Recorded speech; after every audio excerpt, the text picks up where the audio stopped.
Hello साथियों, नमस्कार। मैं शिवम कुमार आपका अपने परिवार ब्राइट फ्यूचर विद उत्कर्ष में आपका हार्दिक स्वागत व अभिनंदन करता हूं। कैसे हैं आप लोग? आशा करता हूं आप लोग स्वस्थ होंगे, अच्छे होंगे।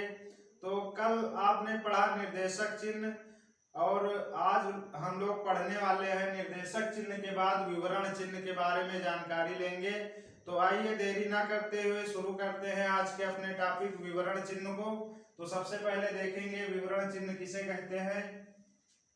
विवरण चिन्ह, विवरण विवरण चिन्ह विवरण चिन्ह का निशान जो है ऐसे होता है, एक लाइन और दो बिंदी सामने एकदम। विवरण चिन्ह का प्रयोग कहां पर किया जाता है? तो आइए देखते हैं। किसी भी व्यक्ति या वस्तु के स्थान के बीच में विवरण चिन्ह का प्रयोग किया जाता है। तो थोड़ा परिभाषा लिख लेंगे। किसी व्यक्ति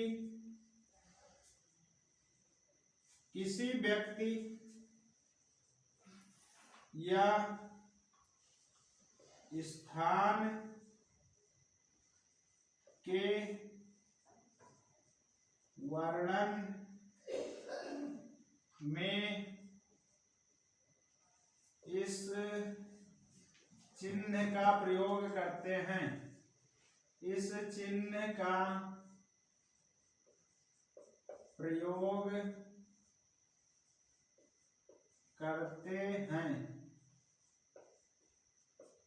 जैसे, जब आप जैसे लिखेंगे तो इसके तुरंत बाद जो है आपका विवरण चिन्ह का निशान लग जाएगा। ऐसे जैसे में आपका हो जाएगा लखनऊ कानपुर लिखेंगे।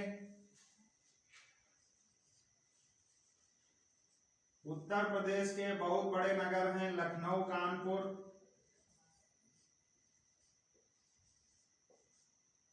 बनारस,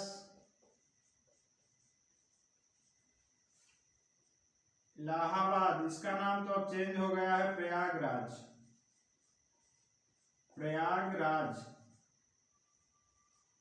तो आपने विवरण चिन्ह पढ़ा। किसी व्यक्ति या स्थान के वर्णन में इस चिन्ह का प्रयोग किया जाता है। जैसे के बाद में जो है विवरण चिन्ह जो है लग गया है आपका।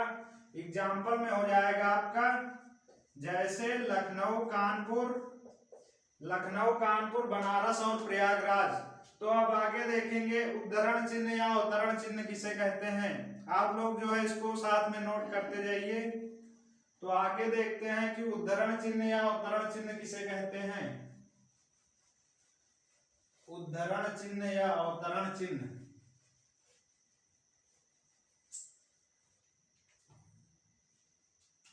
इसको इंग्लिश में जो है इन्वर्टेड कामा बोलते हैं। उद्धरण चिन्ह या अवतरण चिन्ह। उद्धरण चिन्ह या अवतरण चिन्ह, एक तो ऐसे लगता है और एक जो है सिंगल करके ही ऐसे लगता है। देखा होगा आपने हिंदी की किताबों में इसका प्रयोग जो है बहुत किया जाता है। तो इसका प्रयोग जो है कहां कहां पर किया जाएगा? जब किसी वस्तु या पुस्तक स्थान के अंश को ज्यों का त्यों उद्धृत करते हैं। इसमें क्या होता है, किसी वस्तु या पुस्तक का कोई मेन पार्ट है तो उसको जो है ज्यों का त्यों वैसे ही इन्वर्टेड कामा के अंदर लिख लेते हैं। थोड़ा इसके बारे में लिख लेंगे। जब किसी कथन या पुस्तक, जब किसी कथन या पुस्तक का कोई मुख्य अंश उसको ज्यों का त्यों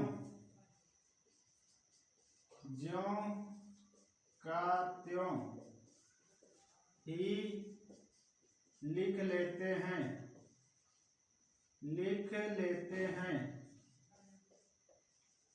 और जो है इसका प्रयोग कहाँ से शुरू करते हैं? वाक्य के शुरू होने के पहले और वाक्य समाप्त होने के अंत में, यानी पूर्ण विराम के बाद में।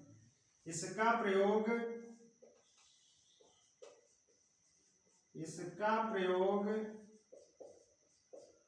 वाक्य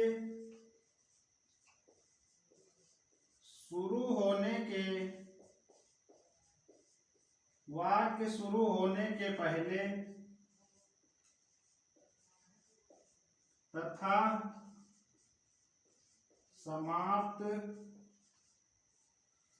समाप्त हो जाने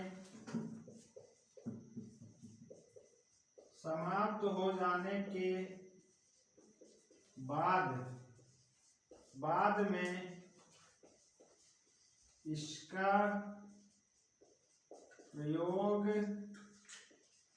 इसका प्रयोग करते हैं। कहने का मतलब ये है कि वाक्य शुरू हो जाने और वाक्य जो है समाप्त हो जाने के अंत में इसका प्रयोग करते हैं, यानी पूर्ण विराम के बाद इसका प्रयोग करते हैं। तो आइए एग्जाम्पल के माध्यम से देखेंगे इसका इन्वर्टेड कॉमास का प्रयोग कहाँ पर किया जाएगा। तो आइए इसका जो है एग्जाम्पल नीचे ही लिख देंगे। जैसे आपका हो जाएगा, रामायण में जो है एक चौपाई आती है, रघुकुल रीत सदा चलाई, प्राण जाय पर वचन न जाई। रघुकुल रीति जैसे आपका हो जाएगा रघुकुल,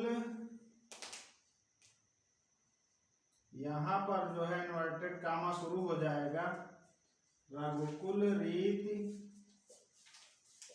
सदा चल आई,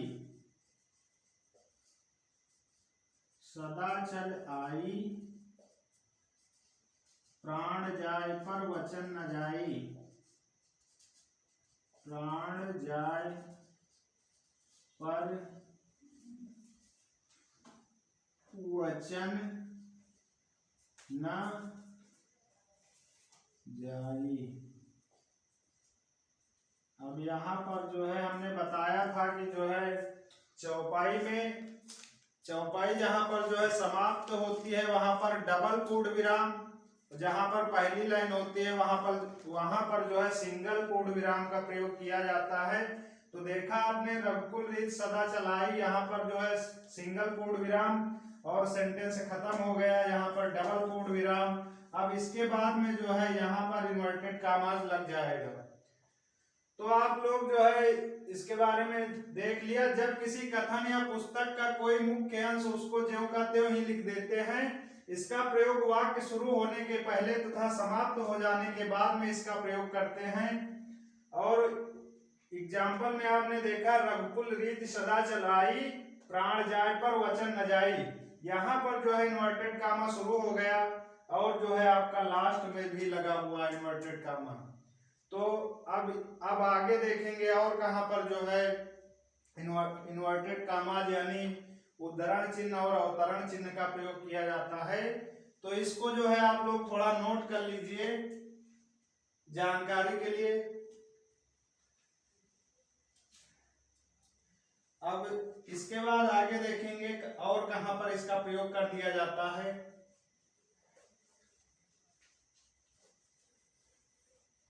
कोई जैसे महत्वपूर्ण जो है आपका उपन्यास हो गया, कोई बहुत इंपॉर्टेंट पुस्तक हो गई, वहां पर भी जो है इसका प्रयोग कर दिया जाता है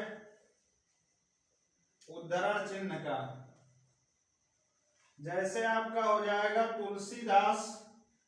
तुलसीदास द्वारा लिखी, तुलसीदास कृत रामचरित मानस, तुलसीदास द्वारा रचित रामचरित मानस एक जो है आपकी क्या है अनुपम कृति।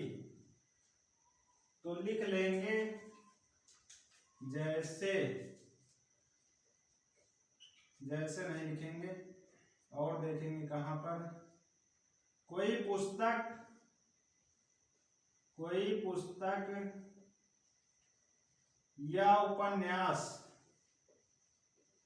पुस्तक या उपन्यास बीच में आ जाता है, बीच में आ जाता है, तो वहां पर जो है उद्धरण चिन्ह या अवतरण चिन्ह का प्रयोग करते हैं। तो जो है तुलसीदास जी द्वारा जो है लिखी रामचरितमानस एक अनुपम कृति है। तो आइए लिखकर देखते हैं कि इसमें जो है कहाँ पर इन्वर्टेड कॉमास यानी उद्धरण चिन्ह का प्रयोग किया जाएगा। तो इसका एग्जाम्पल हो जाएगा आपका तुलसीदास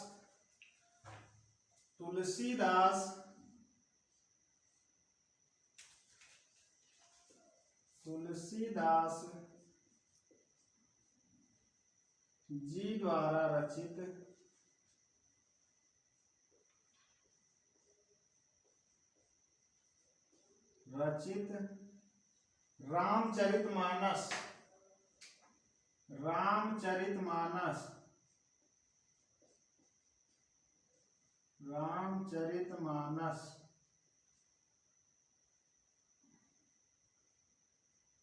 रामचरितमानस अब यहाँ पर जो है देखा आपने इन्वर्टेड कॉमास का प्रयोग कर दिया गया है। रामचरितमानस एक अनुपम कृति है, एक अनुपम कृति है।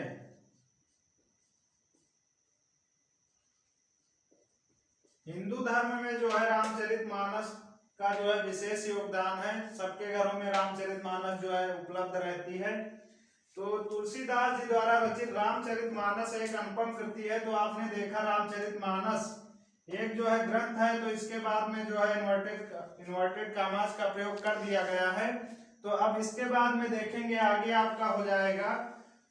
तो इस प्रकार से जो है आपका ये उद्धरण चिन्ह या अवतरण चिन्ह समाप्त हो रहा है। और अब आगे देखेंगे कोष्ठक चिन्ह किसे कहते हैं। तो आइए इसको जो है आप लोग थोड़ा नोट करना चाहें तो नोट भी कर सकते हैं। आगे देखेंगे कोष्ठक चिन्ह के बारे में।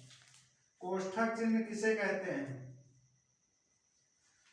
तो चलिए देखते हैं कि कोष्ठक चिन्ह किसे कहते हैं और कोष्ठक चिन्ह का प्रयोग कहां कहां पर किया जाता है।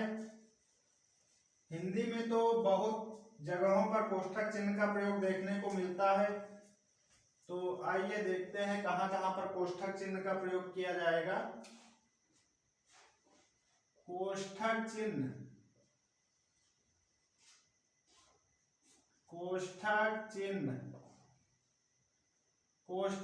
तो जो है तीन प्रकार के होते हैं। एक आपका छोटा ब्रैकेट इसको बोलते हैं, इसको जो है मंझला ब्रैकेट बोलते हैं, और ये जो है आपका बड़ा ब्रैकेट हो जाता है। तो कोष्ठक चिन्ह का प्रयोग कहां कहां पर किया जाता है। कोष्ठक चिन्ह का प्रयोग जो है, इसका प्रयोग किसी शब्द के अर्थ को स्पष्ट करने या क्रमांक को घेरने के लिए किया जाता है। इस कोष्ठक का प्रयोग किसी शब्द को पढ़ने या किसी स्थान के क्रमांक को घेरने के लिए किया जाता है। तो आइए देखते हैं, थोड़ा इसके बारे में डिटेल से परिभाषा लिख लेंगे। इसका प्रयोग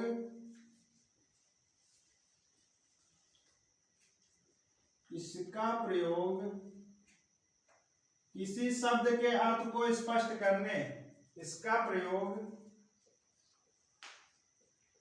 किसी शब्द के अर्थ को स्पष्ट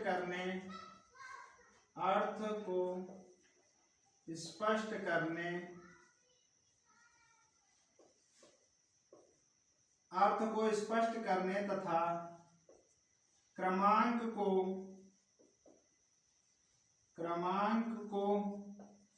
घेरने के लिए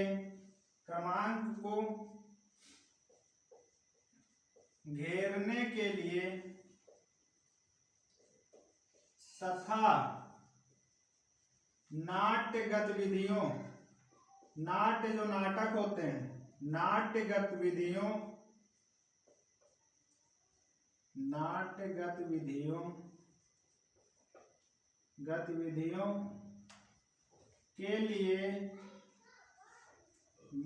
गतिविधियों के लिए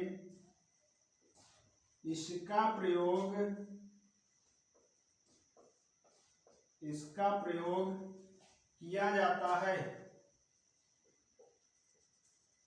इसका प्रयोग किया जाता है।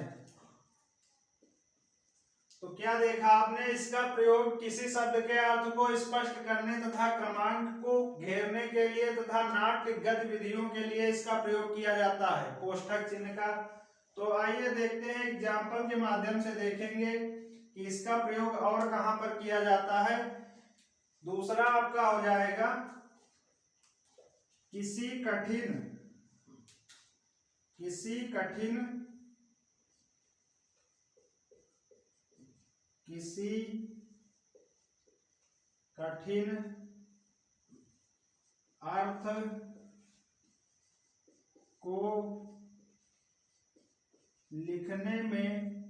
अर्थ को लिखने में इसका प्रयोग किया जाता है, इसका प्रयोग किया जाता है। किसी कठिन अर्थ को लिखने में इसका प्रयोग किया जाता है। तो आपका सेंटेंस हो जाएगा, किसी कठिन अर्थ को लिखने के लिए इसका प्रयोग किया जाता है। इसके लिए आपका हो जाएगा आपकी सामर्थ्य को मैं जानता हूं। नीचे लिख देंगे आपकी सामर्थ्य को मैं जानता हूं। जैसे में आपका हो जाएगा,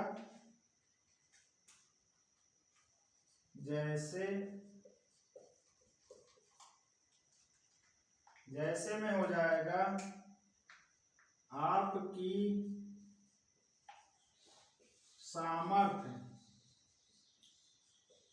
सामर्थ्य मीन्स क्या होता है, सामर्थ्य मीन्स होता है शक्ति जिसको बोलते हैं। आपकी शक्ति को मैं जानता हूं। तो आपने देखा किसी कठिन अर्थ को लिखने में इसका प्रयोग किया जाता है।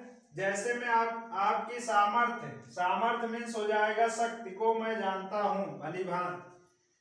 तो इसमें जो है सामर्थ्य का अर्थ वैसे बहुत कम जान पाते हैं, तो इसलिए इसको जो है ब्रैकेट में सामर्थ्य का मतलब ही शक्ति होता है, शक्ति के माध्यम से जो है दर्शाया गया है। अब इसके बाद आगे देखेंगे कि नाटक में अभिनय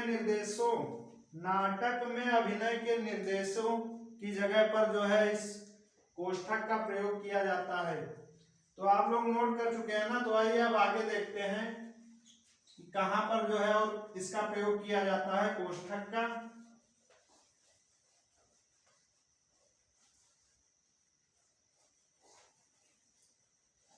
आगे जो है आपका हो जाएगा, नाटक में अभिनय निर्देशों को कोष्ठक में लिखते हैं।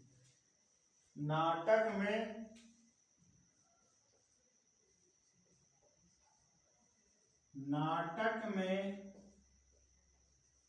अभिनय निर्देशों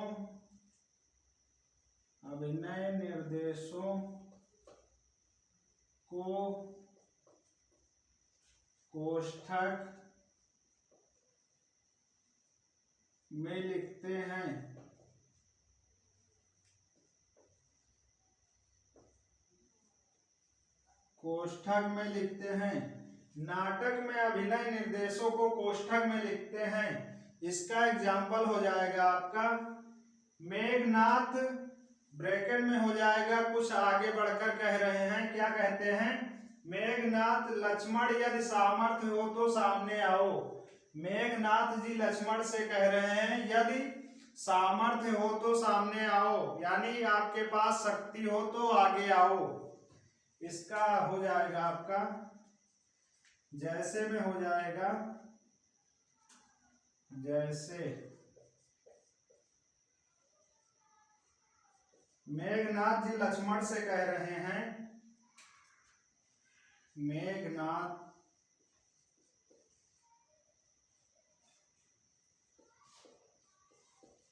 आगे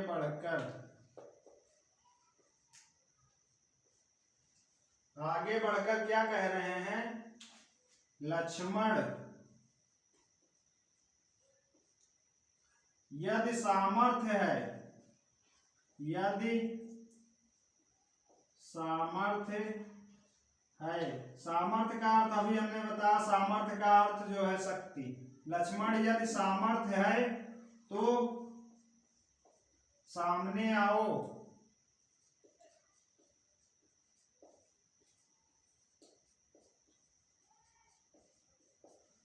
तो ये जो है मेघनाथ आगे जो है आगे बढ़कर कह रहे हैं, यानी यही जो है ब्रैकेट में आपका हो जाएगा। मेघनाथ जी लक्ष्मण जी से कह रहे हैं यदि आप में शक्ति है तो आगे आओ मैदान में। अब जो है इसका प्रयोग, बस जो है इसके इतने ही एग्जाम्पल आप लोग समझ लीजिए। वैसे तो बहुत सारे एग्जाम्पल हैं लेकिन कुछ इम्पॉर्टेंट ही जो है हम आपको बता रहे हैं। तो इसके बाद अब जो है आगे देखेंगे कि संक्षेप चिन्ह किसे कहते हैं। विराम चिन्ह तो बहुत सारे, लेकिन जो इम्पॉर्टेंट है वही हम आपको जो है बता रहे हैं इस समय। संक्षेप चिन्ह आप देखेंगे। आज जो है आपका विराम चिन्ह जो है कंप्लीट भी हो जाएगा। संक्षेप चिन्ह इसके बाद देखेंगे। संक्षेप चिन्ह का मतलब कोई बात एकदम शॉर्ट में कह देना। संक्षेप चिन्ह का निशान जो है आपका एक ऐसे बूंदी सी बिंदी जो है छोटी सी एकदम हो जाएगी। तो संक्षेप चिन्ह का प्रयोग कहाँ कहाँ पर किया जाता है, जब किसी लंबी बात को बहुत कम शब्दों में बता दिया जाए। यानी जब किसी लंबी बात को बहुत कम शब्दों में बता दिया जाए। तो आइए इसके बारे में थोड़ा लिख लेंगे। कभी कभी वाक्य में पूरा शब्द न लिखकर, कभी कभी वाक्य में पूरा शब्द न लिखकर, पूरा शब्द न लिखकर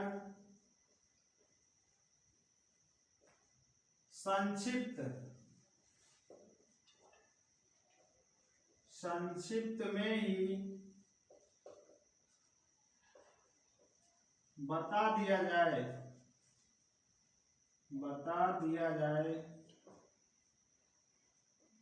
कभी कभी वाक्य में पूरा शब्द न लिखकर संक्षिप्त में ही बता दिया जाए। तो ऐसे शब्दों में बता दिया जाए तो ऐसी स्थिति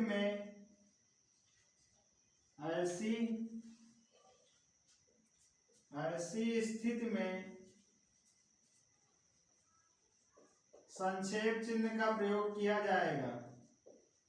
संक्षेप चिन्ह का प्रयोग आगे आप लोग लिख लेंगे, हिंदी लिख लेते हैं, एग्जाम्पल इसका दे देंगे कि संक्षेप चिन्ह का प्रयोग कहाँ पर किया जाता है। ऐसी कभी कभी वाक्य में पूरा शब्द न लिखकर संक्षिप्त में ही बात बता दी जाए, जिसको आप लोग कहते हैं कोड भाषा। कोड भाषा होती है ना, जो है आप लोग कभी कभी यूज करते हैं कोड भाषा का, तो वही समझ लीजिए। कभी कभी वाक्य में पूरा शब्द न लिखकर संक्षिप्त में ही बता दिया जाए तो ऐसी स्थिति में संक्षिप्त चिन्ह का प्रयोग करते हैं। जैसे हो जाएगा संस्थाओं के नाम में संस्थाओं का नाम संक्षिप्त लिखकर, कोई संस्था है उसको शॉर्ट में लिख देंगे तो आपका पहला हो जाएगा संस्थाओं का नाम संक्षिप्त में लिखकर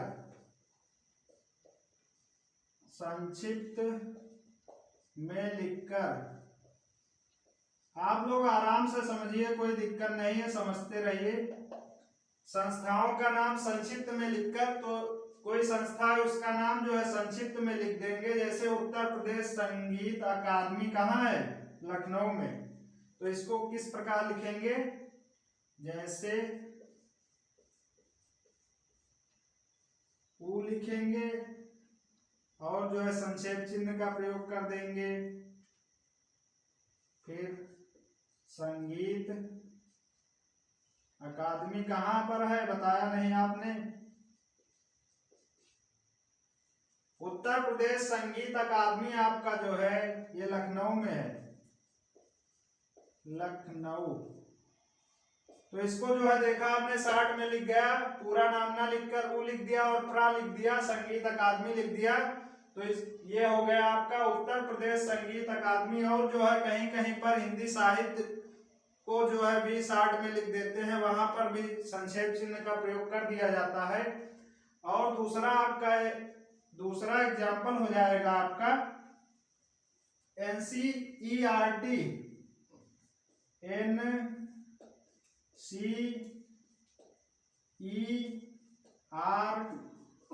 NCERT कहाँ है? दिल्ली।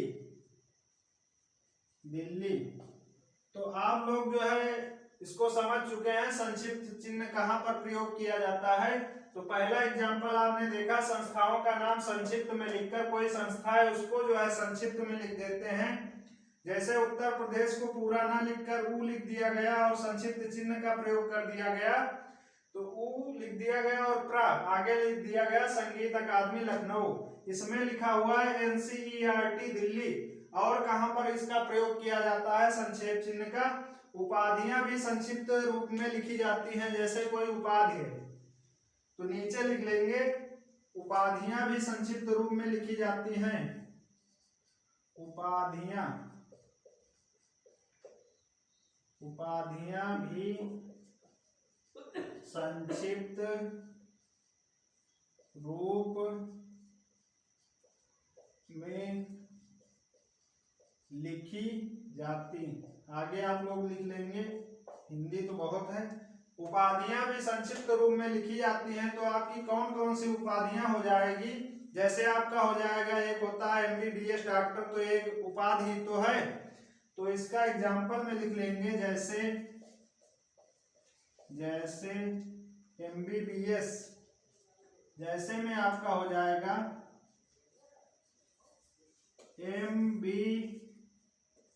MBBS, ये एक आपकी उपाधि हो गई। दूसरा हो जाएगा डिग्री कोई हो गई, BA, ठीक है, BA हो गया, B.Ed हो गया। तो बीच में देखा आपने जो है संक्षिप्त चिन्ह का प्रयोग लग रहा है ना, B.Ed। तो इस प्रकार से आपका संक्षेप चिन्ह जो है कंप्लीट हो गया है। इसके बाद में आप देखेंगे कि हंसपद चिन्ह का प्रयोग कहां पर करते हैं। आप लोग अक्सर हिंदी परीक्षाओं में गलती कर देते हैं, हंसपद चिन्ह, कोई सेंटेंस जो है भूल जाते हैं और उस पर जो है फिर कट करके ऊपर लिख देते हैं। तो आइए देखेंगे कि हंसपद चिन्ह लगा देने से जो है सेंटेंस में सुधार कैसे हो जाता है। हंसपद चिन्ह जो है साइंस में आपने देखा होगा, लैम्डा जैसे होता है ना, उसी प्रकार से ये आप लोग समझ लीजिए कि लैम्डा का निशान ही है। हंसपद चिन्ह जो है ये लैम्डा का निशान ही है। फिजिक्स में आपने देखा होगा लैम्डा का निशान कैसा होता है। तो अब देखेंगे हंसपद चिन्ह। हंसपद चिन्ह आपका हो जाएगा इसके बाद में हंसपद चिन्ह। जो आपका ये हंसपद चिन्ह होता है एकदम लैम्डा की तरह ऐसे होता है ना, साइंस में थोड़ा कम बन रहा है, समझ लेना, लैम्डा हंसपद चिन्ह। इस चिन्ह का प्रयोग जो है अक्सर हिंदी भाषा में कहीं पर कोई सेंटेंस छूट जाता है तो उसको सुधारने के लिए लैम्डा चिन्ह का प्रयोग कर देते हैं, यानी हंसपद चिन्ह का प्रयोग कर देते हैं। तो बीच में लिख देने से वाक्य में सुधार आ जाता है। थोड़ा इसके बारे में लिख लेंगे। लिखने में जब कोई शब्द छूट जाता है, लिखने में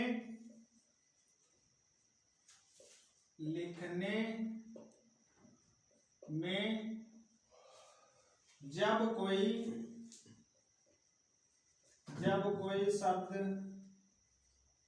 छूट जाता है, कभी कभी होता है ना, अक्सर कोई सेंटेंस लिख रहे हैं और जो है ध्यान नहीं रहा, छूट गया। तो लिखने में जब कोई शब्द छूट जाता है, ऐसी कंडीशन में क्या होगा, वहां पर हंसपद चिन्ह का प्रयोग किया जाएगा। कोई शब्द छूट जाता है तो किसका प्रयोग करेंगे, हंसपद चिन्ह का। हंसपद चिन्ह तो हंस पद चिन्ह का प्रयोग करते हैं, प्रयोग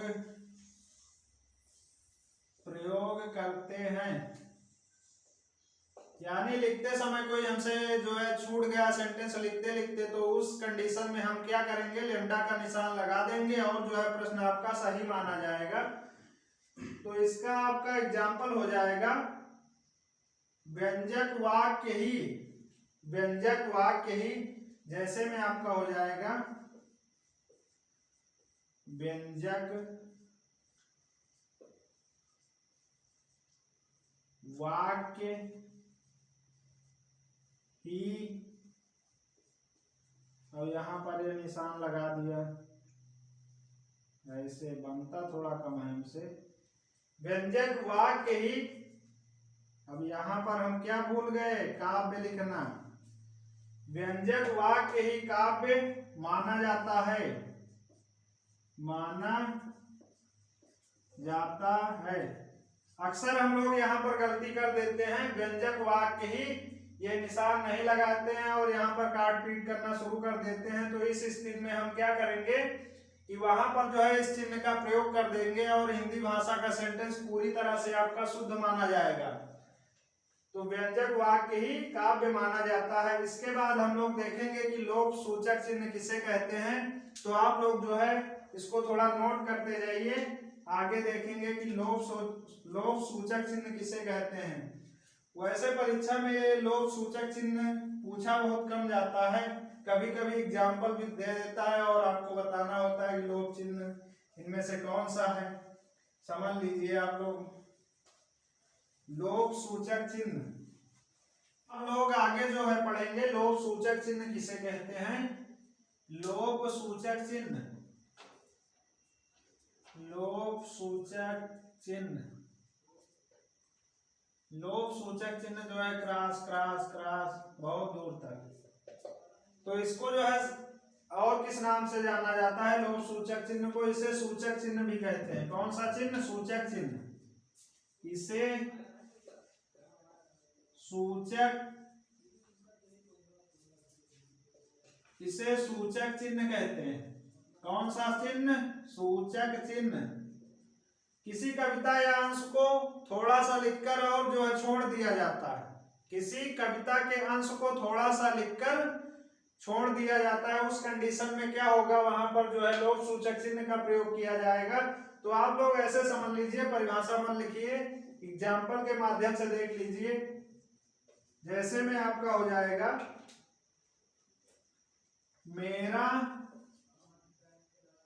मेरा नाम, चिन्ह लगा दिया, जो कुछ भी आपका नाम है। अक्सर जो है ये होता है, आप लोग जो है अकाउंट खुलवाते हैं या आधार कार्ड की कोई डिजिट होती है ना, तो वहां पर जो है इस चिन्ह का प्रयोग कर दिया जाता है। अक्सर ये लोग ये जो है चिन्ह आप लोग देखते हैं और लेकिन ये नहीं समझ पाते हैं कि ये चिन्ह आखिर में है कौन सा। तो आज आप लोग जान गए लोक सूचक चिन्ह कौन सा होता है। इसके बाद में आप लोग पढ़ लेंगे आखिरी में पुनरुक्त सूचक चिन्ह किसे कहते हैं। कौन सा चिन्ह, पुनरुक्त सूचक चिन्ह। तो आइए देखते हैं पुनरुक्त सूचक चिन्ह किसे कहते हैं। पुनरुक्ति सूचक चिन्ह, पुनरुक्ति सूचक चिन्ह हो गया आपका, नाम से ही प्रकट है पुनरुक्त, यानी बार बार पुनरावृत्ति। पुनरुक्त का मतलब क्या हुआ, बार बार पुनरावृत्ति। एक ही वस्तु को बार बार दोहराने से बचने के लिए इस चिन्ह का प्रयोग करते हैं। एक ही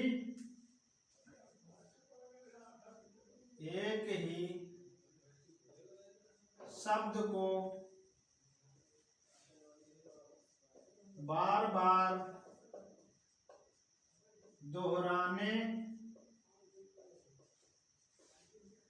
से बचने के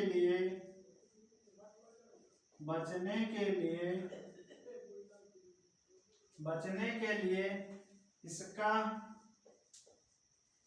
प्रयोग करते हैं। इसका प्रयोग करते हैं, क्या हुआ आपका एक ही शब्द को बार बार दोहराने से बचने के लिए जो है पुनरुक्त सूचक चिन्ह का प्रयोग करेंगे। तो एग्जाम्पल के माध्यम से देखेंगे कि पुनरुक्त सूचक चिन्ह का प्रयोग कैसे करते हैं। जैसे में आपका हो जाएगा कोई वस्तु का नाम है, यहाँ पर वस्तु का नाम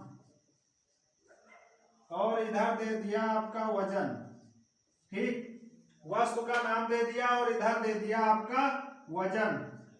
तो वस्तु का नाम क्या लेंगे आप, जैसे आपका हो जाएगा चावल, चावल ले लिया, चावल कितना 5 kg गवर्नमेंट दे रही है ना, 5 kg। दूसरा आपका हो जाएगा चीनी, चीनी। अब बार बार हमको 5 kg नहीं लिखना है, यही चिन्ह जो है ऐसे प्रयोग कर देते हैं। आगे हो जाएगा आपका आटा, आटा फिर यही निशान 5 kg, सब तीनों 5 kg हो जाएगा आपका। तो आप लोग अच्छे से समझ गए होंगे, एक ही शब्द को बार बार दोहराने से बचने के लिए इसका प्रयोग करते हैं। जैसे में आपका हो जाएगा वस्तु का नाम दे दिया गया है और वजन दिया गया है। चावल हो गया आपका 5 kg यानी 5 किलोग्राम, चीनी हो गई आपकी 5 kg 5 किलोग्राम, आटा 5 kg यानी 5 किलोग्राम। तो इस प्रकार से जो है आपने देखा कि ये जो है बार बार हमको लिखना नहीं पड़ रहा है। और जो है पुनरुक्त सूचक चिन्ह, यही है पुनरुक्त सूचक चिन्ह और कोई नहीं। हिंदी भाषा में जो है इसका बहुत बार प्रयोग करते हैं। तो आप लोग इसको थोड़ा सा नोट कर लीजिए और इस प्रकार से जो है आप लोगों का आज से विराम चिन्ह कंप्लीट हो गया। तो आप लोग जो है इसको थोड़ा सा नोट कर लीजिए। कल से जो है आप लोगों की संज्ञा से अव्यय तक, संज्ञा से अव्यय तक आप लोगों को पढ़ाएंगे डिटेल से। तो नोट कर चुके ना, चलो ठीक है। अब आप लोग कल से तैयार रहिए, आपकी जो है रोज रेगुलर क्लास जो है चल रही बढ़िया अच्छे से। तो स्टैटिक जीके की भी क्लास चल रही है, साइंस की चल रही है और हिंदी की चल रही है। तो आप लोग जो है प्लेलिस्ट में जाकर वीडियो पड़ी हुई है, आराम से देखिए और उनको समझिए। तो आज जो है आपका विराम चिन्ह पूरी तरह से कंप्लीट हो गया। आज से विराम चिन्ह आप लोगों का कंप्लीट हो गया है और कल से हम लोग देखेंगे संज्ञा से अव्यय तक जितने भी होते हैं आप लोगों को डिटेल से पढ़ाएंगे। तो साथियों आज जो है ये विराम चिन्ह आशा करता हूं कि आप लोगों को पूरी तरह से समझ में आ गए होंगे। तो कल जो है नई क्लास के साथ मिलते हैं। तो आशा करता हूं आप लोगों को ये वीडियो कैसा लगा। आप लोग जो है वीडियो को ज़्यादा से ज़्यादा शेयर, लाइक, सब्सक्राइब जरूर करें। आशा करता हूं आप लोगों को ये वीडियो बहुत ही अच्छा लगा होगा। तो आज के लिए साथियों बस इतना ही। नमस्कार, धन्यवाद।